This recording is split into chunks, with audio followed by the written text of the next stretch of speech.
Pak.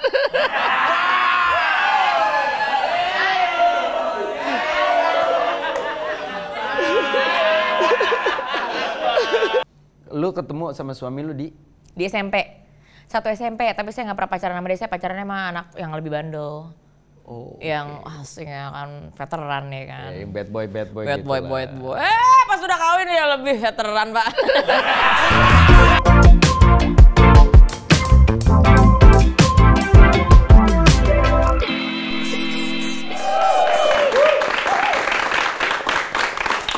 Assalamualaikum warahmatullahi wabarakatuh. Keponakan ketemu lagi dengan Om Wen. Episode kali ini kita kedatangan seorang wanita energik, cantik.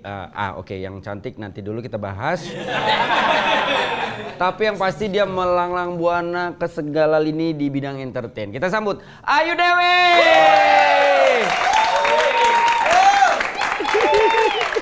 Pergi pagi, pulang pagi. Ada Barbie di studionya Pak Wendy. Gila, satu-satu bintang tamu yang make up total dia doang. Setelah aku lihat-lihat, wah Hesti, Ayu, santai, Rina, santai, tapi tetap cakep ya. Gue kayaknya nggak bisa ya. Sorry banget, gue nggak bisa mengikuti rekan-rekan gue yang apa adanya, karena gue harus selalu medok mukanya ya. Bukan gitu, Om Wen, takut penontonnya tuh nggak terima gitu. Aduh, sakit gitu. Yang mendingan saya sama poles aja. Iya bener. Bang, glitternya kalau nggak kelihatan saya tambahin nih. Gak usah, cukup. Itu di zoom dulu, tenang aja Ada nih. ya. Ini Ayu Dewi nih, memiliki talenta luar biasa sekali. Host iya, aktris iya, komedi iya, youtubernya juga jalan. Nih, menurut lu yuk, kenapa sih orang setiap menerima telepon bilangnya halo? Ini pasti Bapak pertanyaan ini melalui ilmu aljabar ya Pak ya? Ya. Titik terangnya Tadinya tuh. mau coba Aljatim kan kejauhan. Iya benar-benar. Aljabar aja. Iya benar-benar. Karena kalau bilang goodbye tandanya perpisahan Pak, nggak bakal bisa balik lagi. Kalau masih halo kemungkinan putus nyambung Pak. Itu. Oke, kita sudahi obrolan kita. Bentar banget. Teman-teman 2 jam 3 jam gitu Pak. Saya kok cuma baru semenitan. Yuk. Mandi. Makasih lo udah hadir di Om Wen, gila lo. Sesama POMG guys. Gila. POMG tuh kan. Astagfirullahaladzim nggak tahu. Buka kamus anak sekarang. Persatuan orang tua murid dan guru. Ya kan mereka kan paket C semua. Nggak ada ketemu orang tua segala macam, nggak ada ketemu. Pakai C-nya Ciu ya.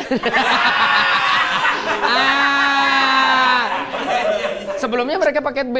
Apa tuh? Boti. Semua mereka mah ada. Tapi ngomong-ngomong nih, maaf nih, ini gue jujur sebenarnya penasaran. Walaupun gue tahu lu orangnya ekspresif banget ya, tapi kan semua pasti ada mulanya. Awalnya itu pasti ada. Lu memang dari dulu dari kecil memang segini ekspresifnya atau ada satu titik gue pengen jadi Ayu Dewi yang bener-bener kayak all out dalam segala hal dan begitu ekspresif dalam segala hal. Kalau dalam bahasa Perancisnya ini 2 huruf Pak. Apa tuh? BU. Oke. Kalau jawaban lu BU, nih cara nggak langsung berarti lu pengen ngasih tahu ke orang-orang kalau lu tuh sebenarnya nggak se-ekspresif ini. Enggak, karena dulu tuh gue tuh kan sobat Miss Queen ya, berangkat dari keadaan. Jadi gue tuh ngerasa kalau gue tuh harus gitu kan, gue harus berkarya, gue tuh harus berjuang gitu untuk membuat kehidupan gue lebih baik, kehidupan orang tua gue lebih baik gitu. Nah tapi waktu itu gue masuk lewat dunia modeling. Nggak nyangka kan? Dulu model foto, nggak ada suaranya, dia orang masih terima kali ya. Masih tuh foto-foto di atas dahan pohon gitu, gitu. Terus lama-lama kayak kok. Oh sorry, berarti lu mudanya? Mudanya maksudnya udah agak renta sekarang. Bukan, maksudnya lu diawalinnya model? Model foto. Jadi iklan-iklan juga iklan print ad gitu. Jadi pokoknya semua yang di print lah. Foto majalah atau pemotretan majalah ataupun iklan-iklan yang dipasang di inilah media cetak. Tapi lu bukan kayak model gadis femina, bukan kayak aneka kayak gitu-gitu bukan? Ada di Fun Fearless Female Cosmopolitan bareng sama Melanie Ricardo, Sandra Dewi, Ayu Dewi. Yang paling laku ya Sandra Dewi dong, udah pasti. Betul, ya. betul. Betul. Ya kan, Pak? Melanie Ricardo? Alah aku juga Pak, cuman kita kan di bidang yang sama ya. Kelucuan hidup ya, karena hidup kita juga ternyata agak lucu ceritanya. Kalau Sandra Dewi kan kecantikan hati, luar dalam. Enggak, kalau lu sama Sandra Dewi masih cewek kan, Melanie kan laki nih. Laki banget ya. Iya laki banget ya kalau menurut gua, Iya dia manly gitu, tapi hatinya mah sama. Canda Tel, canda. Oke, berarti dari model print ad dan segala macem. Abis itu gue pengen gini kan, misalnya model Ayu Dewi gitu, nggak tahu kenapa gue tuh pengen, gue pengen ya. Jadi bukan tanpa mendiskreditkan peran atau profesi apapun, gue tuh pengen lebih didengar sebagai Ayu Dewi, bukan Ayu Dewi yang apa, tapi Ayu Dewi gitu. Gimana caranya? Terus gue mikir, gue juga suka ngomong sendiri gitu. Itu hobi saya Pak, cuman dikit yang tahu ya. Suami saya aja sampai sekarang nggak tahu. Nah itu gue pengen, berarti gue bisa jadi host kali ya, karena gue suka mengeluarkan ocehan-ocehan, mengeluarkan pemikiran gue, bercanda-bercanda bikin orang ketawa gitu. Ya udah gue coba deh tuh, gue casting terus jadi model, casting jadi host, terus, ya udah lanjut deh tuh dari situ. Pertama kali apa acara lu yuk? Ini traveling. Jadi gue jadi bawain acara, kalau nggak salah Koper Selebriti apa Koper dan Ransel gitu. Terus habis itu acara gosip, itu tuh yang mulai stripping tuh. Terus acara dan di situ lu makin tergali tuh pada saat lu jadi host gosip gitu. Makin ya lumayan lah. Makin nggak terlalu kelihatan normalnya gitu loh Pak. Setelah saya lihat liputan saya dulu, pantes saya pernah nggak jadi kawin Pak. Nggak terlalu nyaman mungkin mata pria melihatnya ya Pak ya. Jadi ya, tapi saya seneng gimana dong. Ya tapi maksud gua seorang Ayu Dewi sesungguhnya tuh memang yang seperti ini atau aslinya. Kalau balik gitu ya di rumah tuh sebenarnya gue tuh pemikir. Gue tuh suka mengkonsepkan sesuatu, gue tuh suka membuat sistem, gue tuh suka membuat peraturan gitu. Jadi tuh kalau misalnya makanya anak-anak tuh bercanda, "Mami kan lucunya kalau di luar doang, kalau di rumah galak." Thank you. Berarti lu di rumah galak. Menurut anak lo? Menurut anak gue. Oke. Menurut suami gue enggak dong. Enggak dong. Karena menurut suami lu ngeganggu kan lo. Lah iya kan kalau gue lihat video-videonya kan kayak suami lu tertekan banget. Kayak disuruh bikin konten segala macam kayak ogah gitu. Tapi tetap lanjut, gue bingung deh. Suami kalau dibilang kayak males-males tapi kok banyak ya kontennya ya. Ya karena keadaan dia nggak punya pilihan lagi pas sekarang. Ya kan nikah, kalau nikah kan ya hidup bareng ya udahlah daripada istrinya repot gitu. Berarti Ayu Dewi kecil tuh kayak gimana? Ayu Dewi kecil itu sebenarnya kata bokap gue centil juga kalau dia lagi ada teman-teman suka gangguin kantornya. om-om gitu. Itu justru pas sudah dewasa Pak. Om Wendy maksudnya, Om Denny, ya kan. Centil gimana nih? Kayak suka banci tampil, yang seneng perform, seneng dilihat sama orang. Iya benar. Jadi bapak saya ngundang teman-teman kantornya gitu misalnya. Terus saya joget-joget Pak di taman yang 2x2 itu gitu. Jadi gitu. Terus ngomong-ngomong bahasa Inggris yang ternyata salah semua. Tapi yang penting action aja gitu. Katanya gue suka gitu. Oh pantes. Gue mikir-mikir kayak urat malu gue kan ketinggalan kayak di umur gue 5 tahun ya. Udah nggak ada lagi. Tapi ya udah. Gue demen nih gimana dong. Kan juga yang penting kan show. Yang penting kelihatan. Show, tapi kan kalau dulu cuma joget-joget doang, kalau sekarang gue joget-joget kan yang ada di blacklist ya. Iya betul. Perlu ada omongan-omongan gitu yang lebih menghibur gitu kan. Kan nggak Barbie banget mukanya ya. Jadi ya cenderung barbel gitu. Ya gitu, jadi pencarian jati diri gue tuh apa ya. Akhirnya gue berpikir bahwa kayaknya udahlah gue tuh emang suka jadi host lah gitu. Gue bisa ngoceh. Ya paling nggak ketika lo jadi host mungkin mau nggak mau kan lo akan terus mengolah kosakata lo. Ya, bener. Makin banyak knowledge yang harus lo tahu, apalagi berhubungan dengan acara-acara yang bisa jadi stripping. Ya kan sama aja kayak penyiar kan. Penyiar kan apa namanya, lo dituntut tiap hari harus nambah knowledge, harus nambah pengetahuan karena lo nggak mungkin diem sekian jam. Iya dong. Dan nggak mungkin kayak pasrah aja sama skrip yang dibikin orang yang walaupun udah oke, tapi kan kita mesti nambahin jati diri kita di situ ya nggak sih? Biar seru aja, pakai gerakan gitu kan. Tadi lu bilang katanya lu sobat miskin gitu. Emang semiskin apa lu? Gue tuh Sesusah ngerasa apa dulu? susahnya tuh gini, gue tuh ngerasa bahwa gue tuh nggak pernah kekurangan kasih sayang dari nyokap bokap gue. Kan gue juga anak cuma satu, anak satu-satunya. Jadi selalu anak satu-satunya. Anak satunya Pak, kesian juga sama bapak gue ya. Iya. Iya, oke lah. Makanya begitu tahu anaknya begini pasrah jatuhnya lah. Nggak bisa berbuat apa-apa lah. Ya pilihannya kan mau ngapain? Antara ngusir sama support, kan nggak mungkin. Ya udah tinggal support lah. Ngusir gue. Oke. Seberapa sulit sebenarnya kondisi lu pada saat dulu kalau lu bilang gue sobat miskin? Iya. Kalau sulit dibilang kayak sampai misalnya gitu ya, sampai kesulitan makan hari-hari mungkin enggak. Cuman dalam konsep tuh kayaknya tuh gue dulu ngelihatnya dan gue merasanya keluarga gue yang adalah ibu bapak gue dan gue ini dicap sebagai keluarga yang suka nebeng gitu. Kayak gini, kayak bukan keluarga yang berdiri sendiri gitu. Pokoknya semi-semi mungkin dipikir aduh nih keluarga juga kalau maksudnya kalau lo ada ibaratnya mereka tuh bukan benalu ya, kalau benalu tuh kayak kasar amat ya. Enggak, kalau benalu nih mereka nih. Oke, iya benar. Iya. Bener. Bukan benalu tapi bener lu gitu. Iya. Oportunis bukan? Bukan juga, justru yang sangat amat pasif, sangat amat bukan yang agresif dalam hal gimana-gimana, tapi ya emang kita ya emang keluarga yang pasif apa gitu-gitu aja. Jadi mungkin kalau dari keluarga besar dilihatnya ya ada nggak ada tuh nggak masalah lah gitu. Ya, Tapi ya kebetulan nyokap bokap gue tuh orangnya sangat penyayang, jadi mereka yang ngurusin orang-orang yang lain, orang tuanya segala macem. Tapi kan kalau ngurusin orang tua kan berarti kita harus ngikut sama orang tuanya dan itu yang gue mikir kayak kita kok kayaknya nebeng banget sih gitu, walaupun kita punya peran untuk ngurusin yang lebih tua gitu, tapi kan kayaknya kayak ngerepotin gitu lah Pak. Gue ngerasa gue tumbuh dengan image itu dan rasa itu, jadi gue selalu di titik tertentu gue bilang gue harus mengangkat harkat derajat martabat orang tua gue supaya nggak dibilang jadi keluarga yang nebeng, dan gue harus menghasilkan banyak banget supaya gue yang akhirnya bisa mengembalikan keadaan gitu. Berarti itu secara tidak langsung di alam bawah sadar lu itu yang mendorong lu untuk menjadi seorang Ayu Dewi yang sekarang. Ya, itu yang mendorong aku selalu matre, Pak. Mau ketawa tapi kok sedih tapi ketawa ya. Tapi emang begitu. Tapi aku juga nggak masalah dibilang matre karena emang gue tuh selalu mikir gue tuh harus punya power, gue harus punya uang yang banyak banget supaya apa?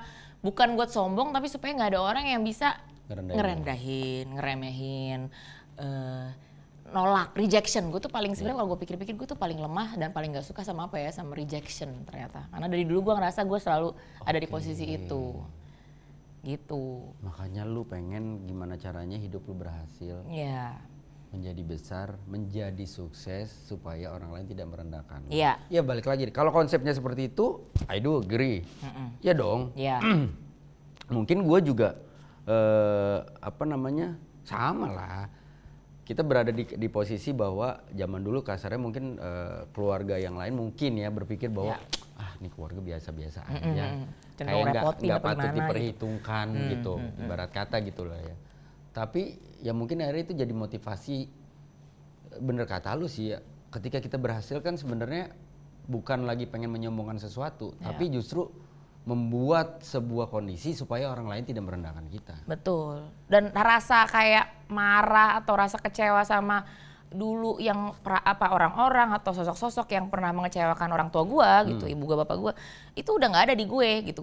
Marahnya udah nggak ada, justru tapi gue malah justru sekarang gue senang gitu loh bahwa gue bisa balik lagi mengakrabkan diri dengan kondisi gue yang sekarang, karena gue ngerasa gue bisa ngasih tahu ke nyokap gue udah nggak ada, tapi gue bisa merapatkan keluarga ini dengan mungkin posisi yang mungkin mereka jatuhnya jauh lebih sayang sama gue gitu, sama kita lah gitu, walaupun dia udah nggak ada. Dan gue gak pernah benci sama siapapun itu, justru gue berterima kasih, Allah terima kasih juga ya waktu kecil gue tuh dititipin keadaan seperti ini supaya akhirnya aku bisa berhasil berjuang sampai ke titik ini gitu. Dan ketika berada di titik ini lu menghargai itu. Iya, benar. Dan memanfaatkannya dengan baik. Iya. Ya artinya kan lu merupakan rasa kesal apapun itu ya. Iya. Karena gue percaya dendam itu kalau diterusin akan jelek lagi balik ke kita. Berarti lu sempat ada rasa dendam itu, Yuk? Dulu itu ada karena lihat ya gitu. Kayak di usia berapa, Yuk? Di usia berapa ya, zaman sekolah lah. Sesimpel gini deh, misalnya gue di mall nih, itu tuh gue kuliah apa SMA ya. Gue lupa, gue ketemu sama salah satu saudara gue lah, gue mau salim gitu. Salim gitu. Terus dia kayak, mau minta jajan ya? Itu tuh gue langsung dok gitu.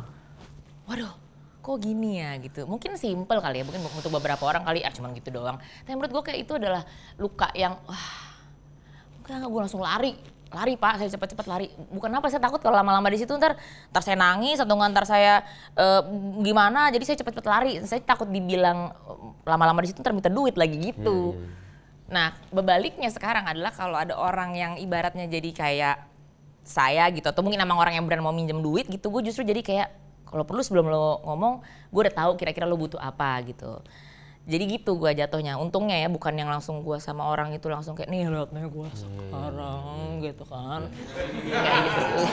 Ya makanya kan gue bilang kan, nih secara nggak langsung lu udah jawab pertanyaan gue. Lu terlihat seperti ya. Tapi kan di balik itu lu kayak 180 derajat berbeda. Ini dari jawaban lu aja kelihatan. Sebenarnya kasus kita hampir sama loh, Yu. Iya makanya gue bilang kayak gue ketemu sama keluarga gue gitu kan, sama di mall juga gitu kan. Pas gue cium tangan gitu, sama persis. Pas gue cium tangan, terus om gue bilang gitu, mau minta dibeliin sesuatu ya, gitu.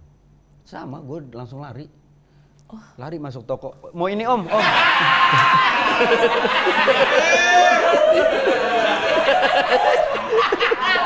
Beda akhirat.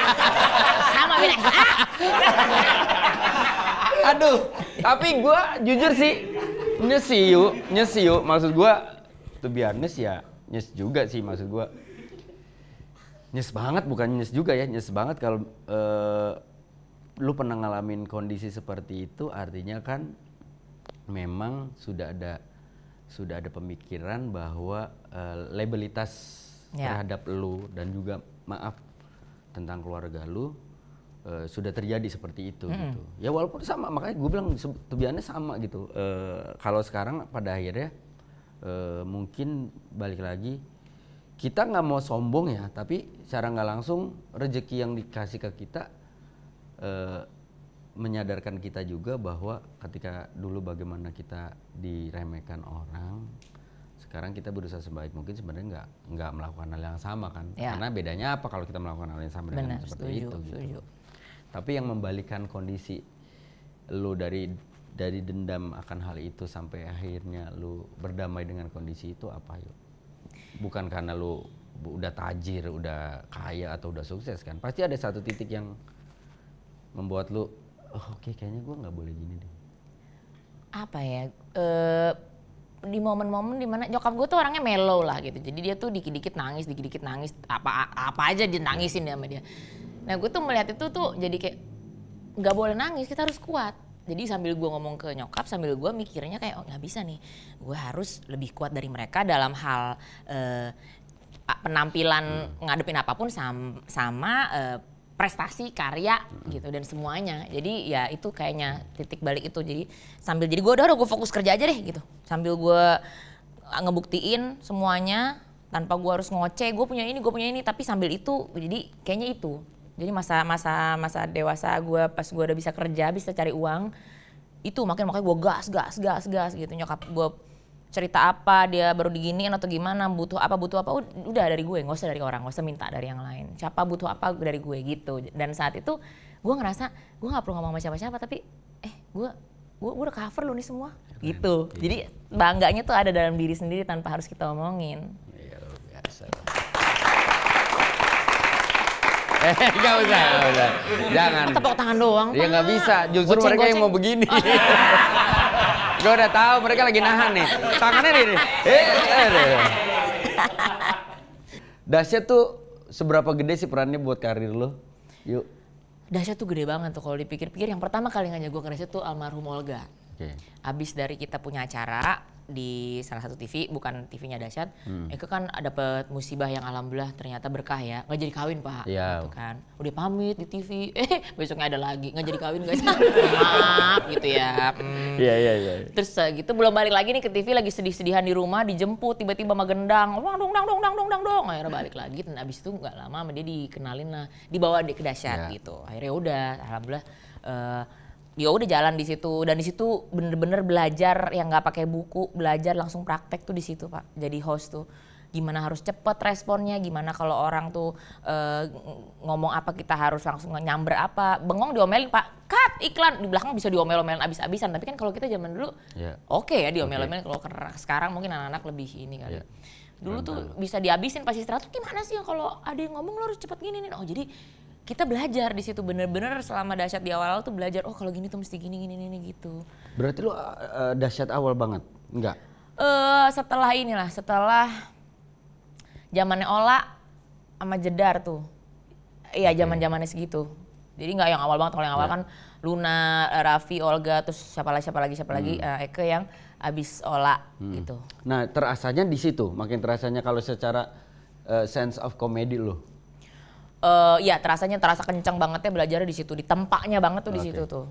Tapi abis itu tetap aja kan namanya era ya kan, semuanya tuh tiba-tiba baru lagi era komika yang menurut gue ini jenius pada bermunculan yang bikin kita tuh juga harus lebih belajar lagi. Makanya ini saya agak sedih nih Pak, nih agak deg-degan juga.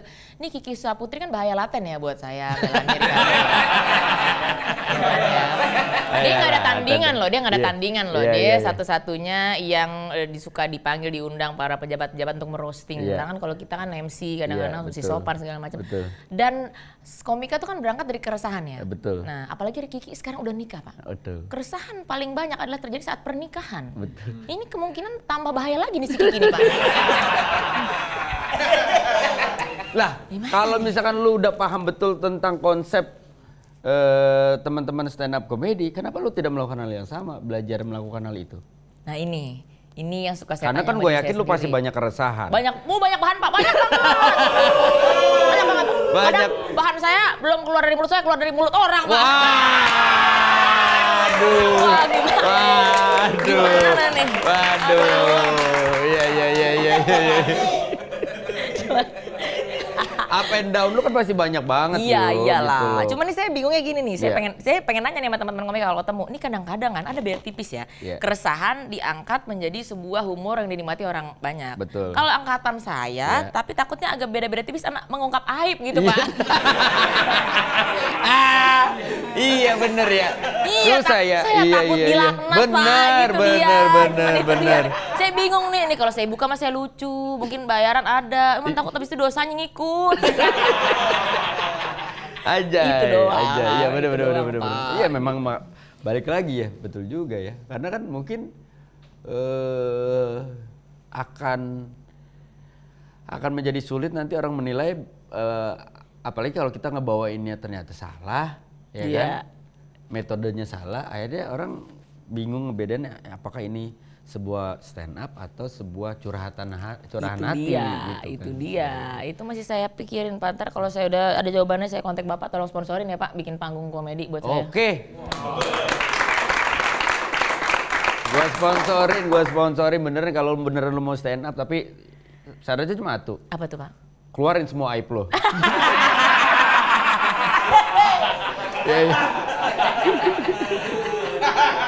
Iya. Lu ketemu sama suami lu di SMP. Satu SMP, tapi saya nggak pernah pacaran sama dia. Saya pacarannya sama anak yang lebih bandel. Yang aslinya kan veteran ya kan. Bad boy Bad gitu boy. lah. Pas sudah kawin ya lebih veteran Pak.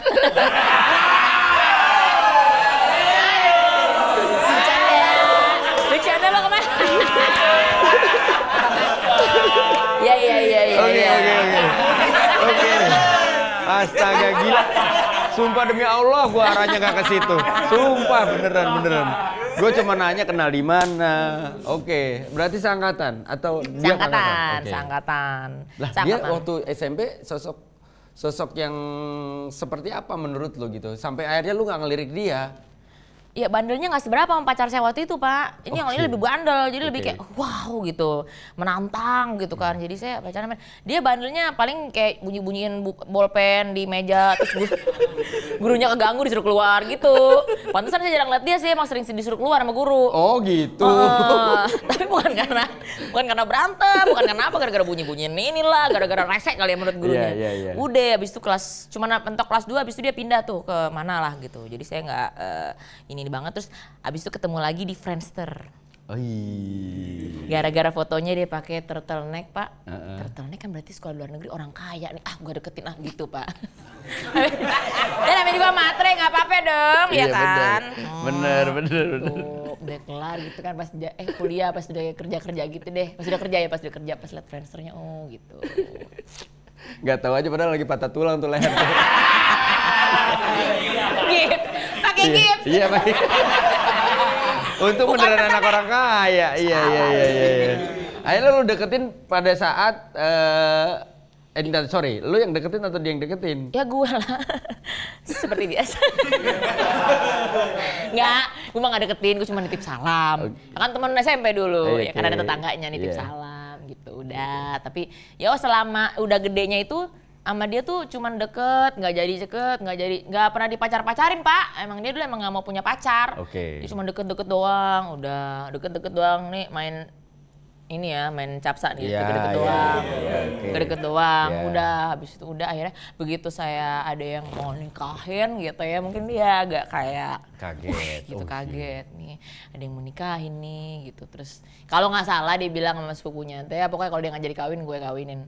Saya agak curiga itu antara nyumpahin atau cuman ngomong asal, tapi kejadian kan pas saya nggak jadi dikawinin orang ya. Ya udah dia udah masuk mereka gitu. Mengisi kekosongan hati. Dan lu nyangka gak kalau dia menjadi jodoh lu? Gue sebenarnya ngarep sih pada dulu, Pak.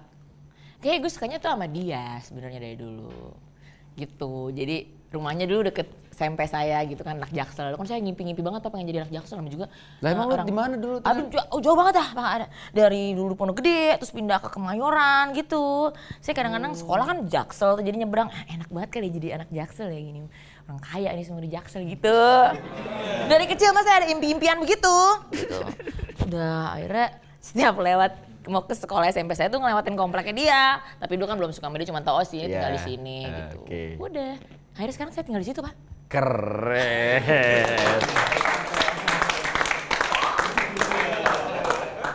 Gila. Tuh makanya teman-teman ya. Yang masih SMP, mulai lihat siapa temen lu yang kaya. Mulai sekali-kali lewat depan rumahnya. Jadikan itu doa. Karena ini udah terbukti sama Ayu Dewi. Iya, makanya apapun akan gue pertahankan. Karena doa aku udah terlalu lama itu untuk mendapatkan ini ya kan. Iya dong. Iya kan? Udah dari SMP lo usahanya. Masa begitu udah dapet dilepasin gitu aja? Iyalah. Gila kali lo. Ya kan? Jangan sampai kehilangan mimpi, warisan dan yang lain-lain lah. Gila. Kalau sampai ada orang lain ngerebut itu, balik lagi ke Kemayoran.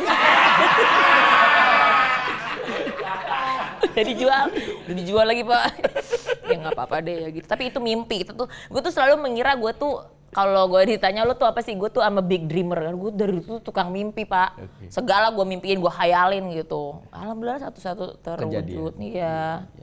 Tapi ya balik lagi lah, itu kan selama kita masih hidup kan kita masih boleh mimpi. Iya, benar. Dan yang penting kan kita ketika kita bermimpi kita juga nggak terlalu banyak ekspektasi. Nggak apa-apa banyakin mimpi karena siapa tahu masa sih dari sekian banyak mimpi kita nggak ada satupun yang terwujud, nggak mungkin. Iya benar.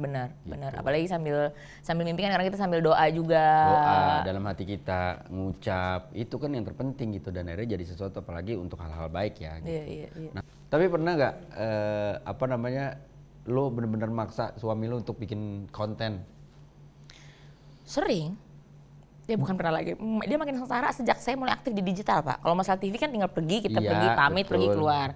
Begitu udah masuk dunia digital, Pak, udah pas saya ada pokoknya seminggu tuh nggak mungkin nggak ricuh yang ngoceh gitu ya. Kamu tuh kenapa sih?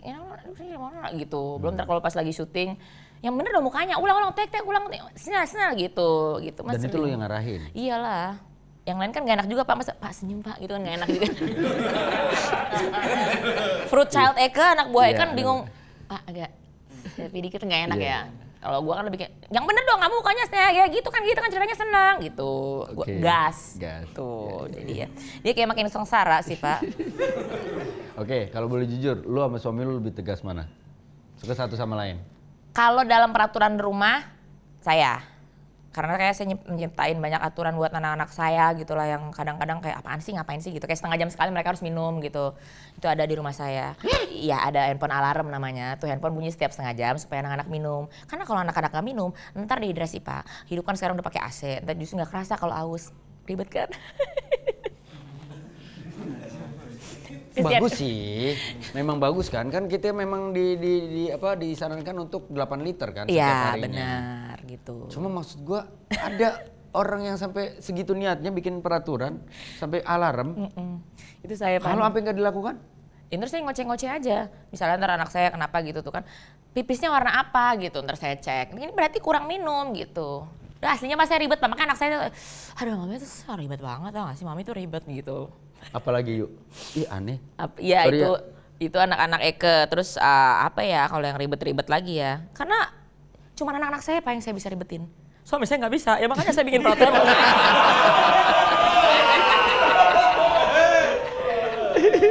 Maksudnya kan anak kecil masih kecil, harus dibentuk, diarahkan. Kalau yang ketemu udah gede mah, arahin aja lah hidup sendiri gitu kan.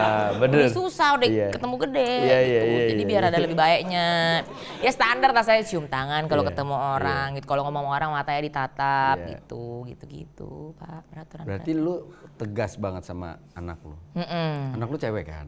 Cewek cowok-cowok ya. Cewek cowok-cowok. Nah yang pertama kan cewek kan? Cewek cowok. Yang pertama cewek. Yang ibarat kata bukan uji coba ya. Lu seutuhnya menjadi orang tua adalah ketika kehadiran buah hati pertama. Iya, benar. Dia menjadi contoh terbaik bagaimana lu memperlakukan adik-adiknya kan? Iya. Nah, walaupun dia sering protes ya. Gitu, Pak. Protesnya?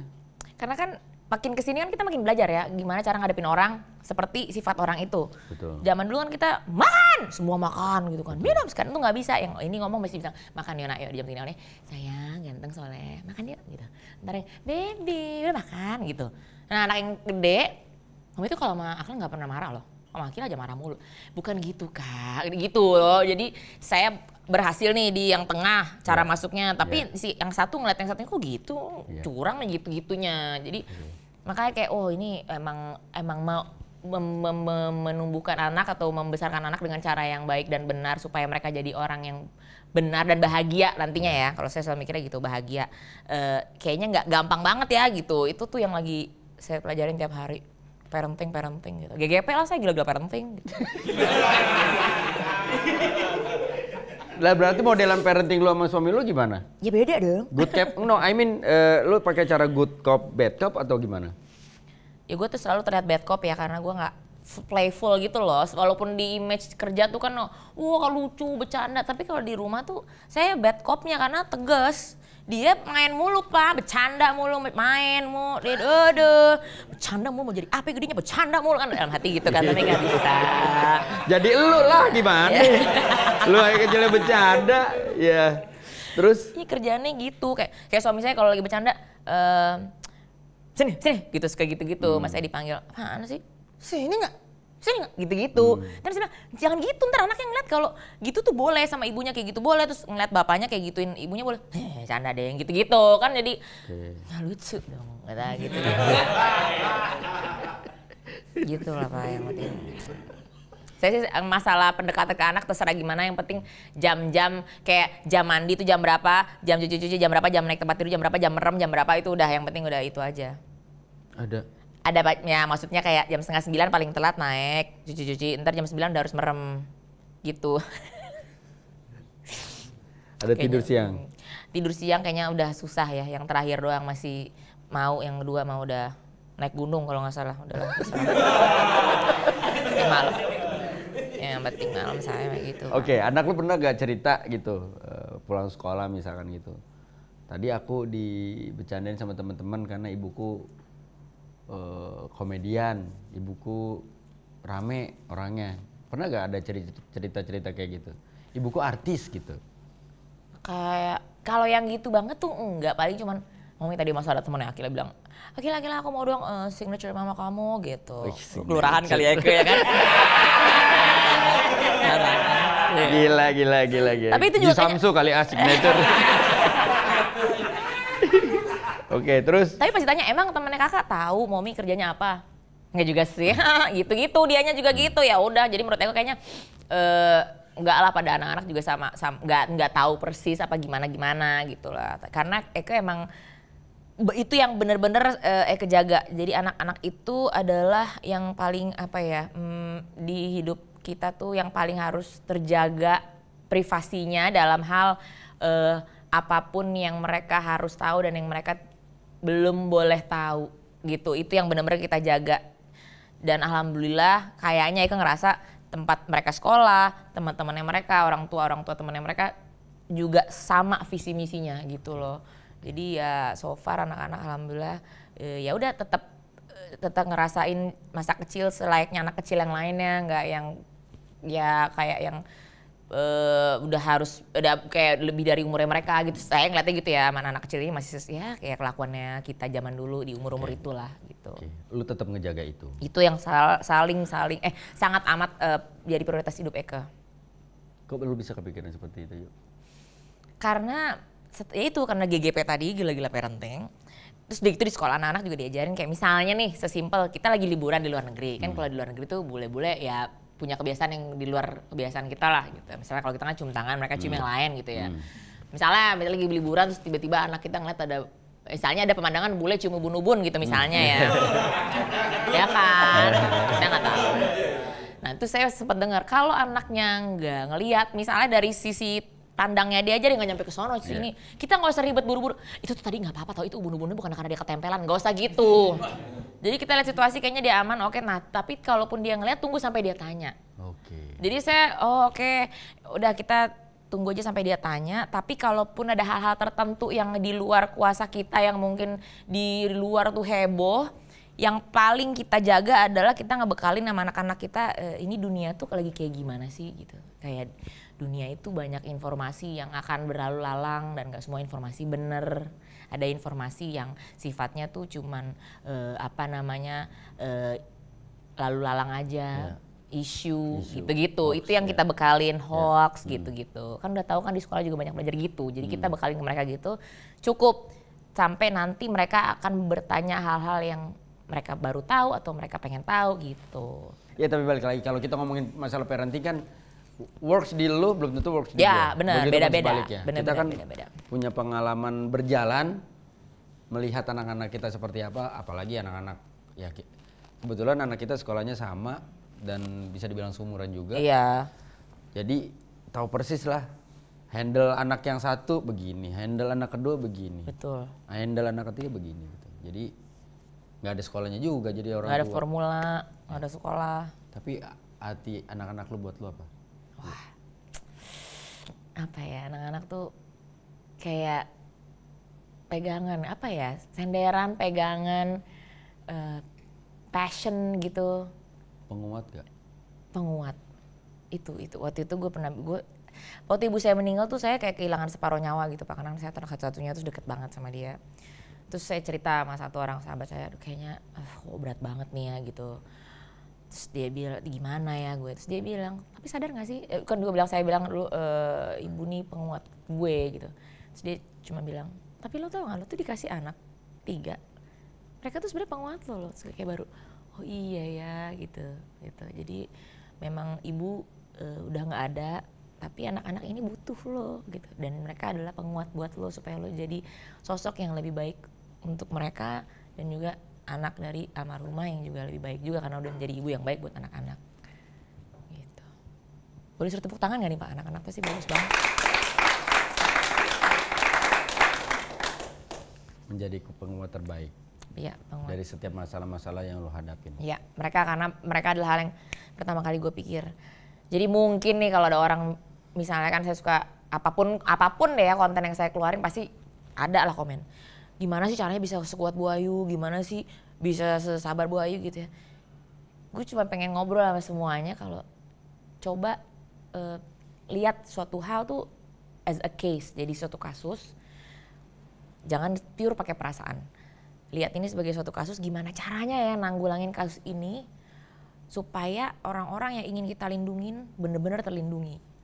Karena kalau kita pakai perasaan lebih kayak nggak bisa mikir. Jadi ntar dulu ya, Ini mikir dulu, oh gini harus gini. Oke, go gitu. Karena menyangkut anak gitu. Kalau saya ngelihat hal-hal tertentu yang apabila bisa efeknya ke anak pasti ke situ. Tidak mudah menjadi seorang Ayu Dewi. Iya dong, pastinya dong. Apalagi dulu cerita bagaimana dari kecil lo seperti itu, terus awal karir lo, berkeluarga, tempaan dari kecil bahkan sampai sekarang kan masih lu jalanin kan, proses namanya juga proses hidup gitu. Benar. Lu begitu memaknai semua dengan begitu luar biasa, dewasa gitu. Dan gue nggak nyangka, maksud gue ternyata seorang Ayu Dewi ya bukan nggak nyangka sepenuhnya sih ya. Artinya kadang-kadang kan orang-orang yang seperti lu nih mayoritas ya kayak tapi begitu ngomong heart to heart atau begitu di kondisi realnya itu seperti yang benar-benar 180 derajat berbeda. Dan lu bisa menyikapi semuanya dengan begitu luar biasa. Dan lu menganggap ya seperti lu bilang, lu cuma pengen ngucapin kalau lu emang amazing.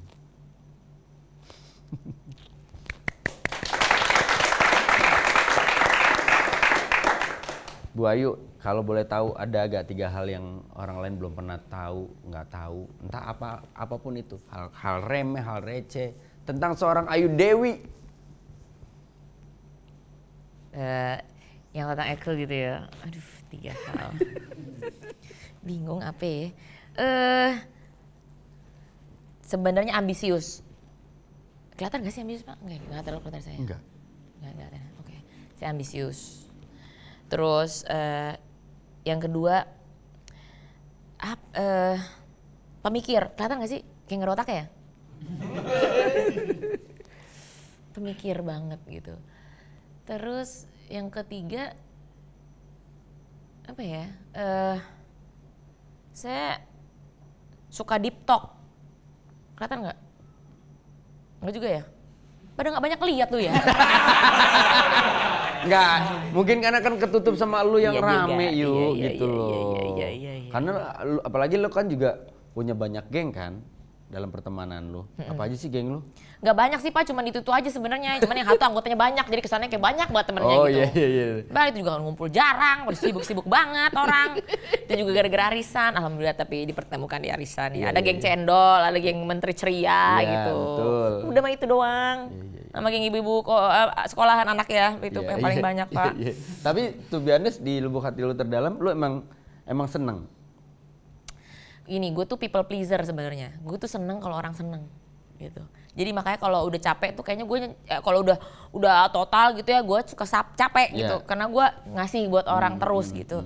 Karena gue seneng tapi ngeliat orang bahagia atau ketawa ya udah jadi gue enjoy aja sih kalau misalnya emang harus ketemu orang. Tapi emang nggak dipungkirin udah makin kesini kan makin aging ya. Karena aku kan udah 19 tahun umurnya.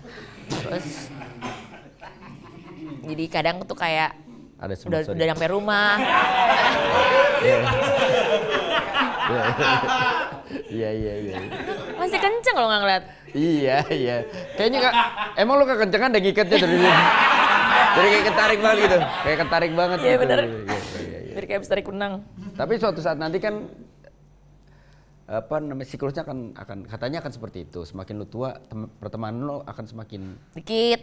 Iya benar, setuju. Ya kan orang-orang kan mesti kita tuh aku ngerasain kalau sosialisasi itu emang agak harus dipaksain dikit. Kadang kan kita udah mager nih di rumah udah enak terbahan itu dulu nonton Korea kan, nonton apa kayak series tapi kan udah janji. Ayo tuh berangkat gitu.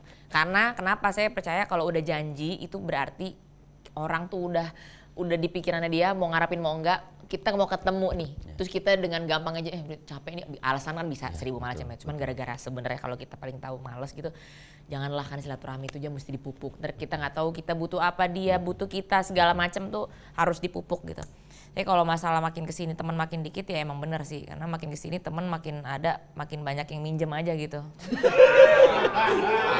Canda teman Eka nggak ada yang minjem. Cuman ya itu Pak ya mesti gitu. Emang naturalnya mah begitu. Oh gitu baru dipinjem kayaknya nih. Iya. Apa mimpi seorang Ayu Dewi yang belum tercapai yang pengen banget diwujudin? lebih cenderung ke harta sih Pak ya semuanya.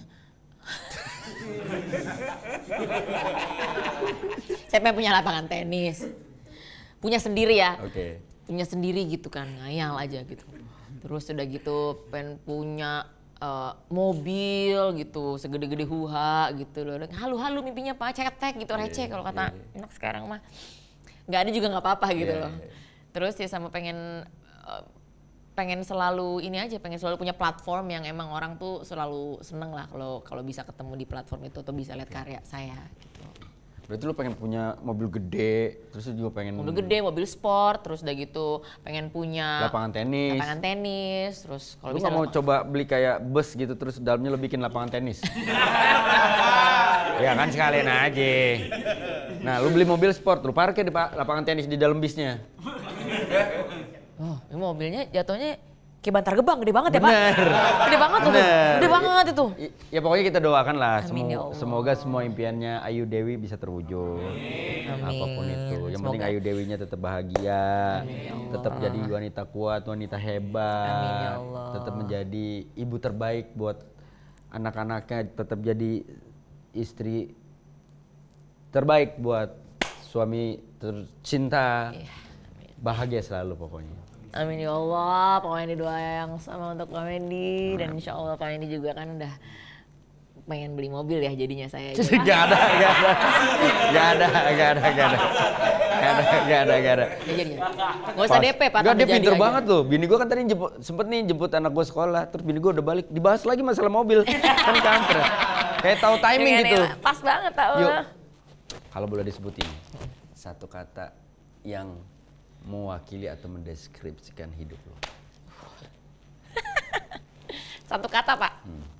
Terakhir kali 3.000 kata itu. Gimana jadi satu kata ya? Satu kata ya. Satu kata, hidup saya. Gejolak. Wow.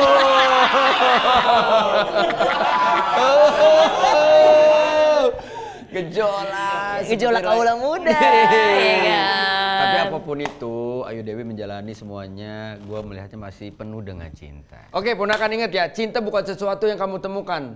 Cinta adalah sesuatu yang menemukanmu. Assalamualaikum, pamit ya. Makasih banyak Pak Wendy. Makasih Bu Ayu Dewi. Mobilnya udah saya bawa di depan.